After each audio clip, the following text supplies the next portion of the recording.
Hi, this is David Newton speaking. Today we're going to be talking about, does being an expert mean that your business is going to boom overnight? That's what we're talking about today. Let's dive straight into it. Look, first of all, there's a pretty big assumption going on at the moment that just simply writing a book or doing a particular course, or maybe even doing what I'm doing right now, speaking on video and so forth, is somehow going to automatically boost your business. But is this really the case? I think not. And the reason why I think not is a lot of people tend to assume that more qualifications and maybe doing better at things is an automatic attraction to people. Yes, it can be to a degree, but they have to be alerted to it at the start. And that particularly has to apply to your marketing. See, the way how I see being an expert is, it's a step in the marketing process. In other words, it's a way of saying, yes, I can fix the plumbing in your house and here's my certificate for doing so. And yeah, sure, you would certainly hire that person. But how would you know that that person even exists? Well, you probably search for them on the internet. You probably might have seen an advertisement for them, maybe on late night TV. Maybe it might have been in a scroll on Facebook or some other such thing like that. Just as an example. Maybe even the Overfence freebie newspaper that you get once a week that's delivered suburban area-wise in your area. And that's a fair thing. That's how you actually got to know that person. You might have even rung around 2 or 3 quotes. That's something that we often do. But even if that's a difficult thing to do, because AKA we have busy lives, chances are you'll probably go with the first person that you relate to that speaks well with you on the phone, or one of their representative staff speaks well with you on the phone when you connect with them to make that booking. Even more so, that they even show up at the appointed time. If that's the case, hey presto, you'll hire them. But being an expert alone in what they do may not be the prerequisite for you hiring them. And I believe that's the same in business too. In business, half the time what we're trying to do is say, okay, you're ordering a particular service, you're buying a particular product that we can send to you by mail or by truck delivery or some other thing like that. And once you put in that order, how quickly can it be delivered? That's what they've basically got their stopwatch on and timing you for at that point. And that's the critical mass there. Yes, you might have a few accolades, but once again, that may not be your primary cause for concern for hiring or buying off that particular company. You might even be buying for a different reason altogether. So what would that alternate reason be? You see, the key problem with actually being an expert is, one, you'll have a much higher level of expectation yourself to live up to, and that your clients are going to hold you to a much higher accountable level.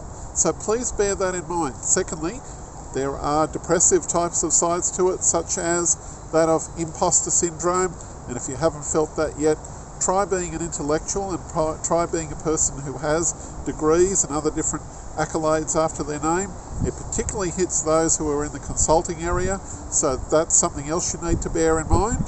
And also you do need to look at the fact that you do need to fulfill a lot of things at a much, much higher level of expectation. If you're not comfortable with charging higher prices yet, then maybe it's not for you. So think carefully about becoming an expert. But what I do suggest is, like I said before, visibility. See, by visibility, what I mean is, AKA, getting famous. Now, the more famous or well-known that you are, not necessarily your business, but you are connected to your business, quite obviously, the more well-known that you are and famous that you are, the more you lift your credibility. Now, how can that actually be done? Now, of course, it could be done through releasing a book. And remember, releasing a book isn't necessarily to show how smart you are. It's more of a way to connect with the reader. Another way to connect with people out there is to run live events.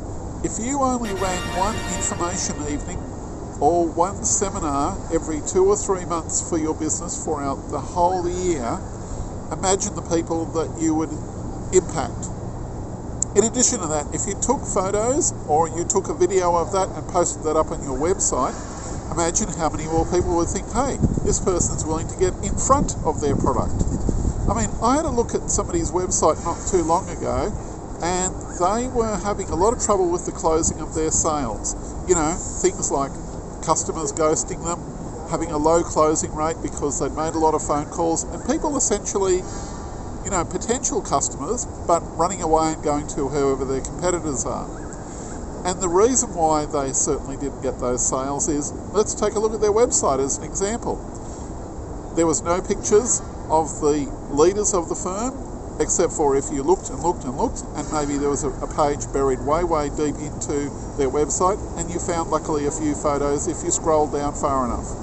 Certainly no pictures there for, apart from the product pictures, certainly no pictures there of the customers that could have gone to their business, or maybe other staff, or even the fulfillment team in the back, or who the contact people might be that you might have spoken to on the phone. So, by giving yourself the right amount of exposure, getting famous, getting well known, whether that even goes into the local newspaper or to your regular Capital City Daily or other different things like that, giving yourself the opportunity to be interviewed, whether that be on podcasts, radio stations. And by the way, if you do appear on a famous main media, make sure that you always get the recording or the permission to use the recording on your own website or on your YouTube channel. Because if you don't, you're missing out on an opportunity there to extend your credibility. Because remember, that's what your prospects are looking at. They're looking at the opportunity to see, well, is this person, you know, out there and in front and being scrutinised by the general public? And if so, they're more likely to buy from you. So, look at those types of things. Remember, being an expert is only a part of the picture. It's a part of the marketing picture. It is not marketing of it by itself. And work more on having the guts to be in front of people and to get famous and to get well known, rather than just simply peddling your products and your services and hoping for the best. This is David Newton speaking. As you'll see on the in front of you, you'll see there's various different videos that we've got here coming up, and have a look at some of these here that can improve your marketing and your visibility. Bye for now.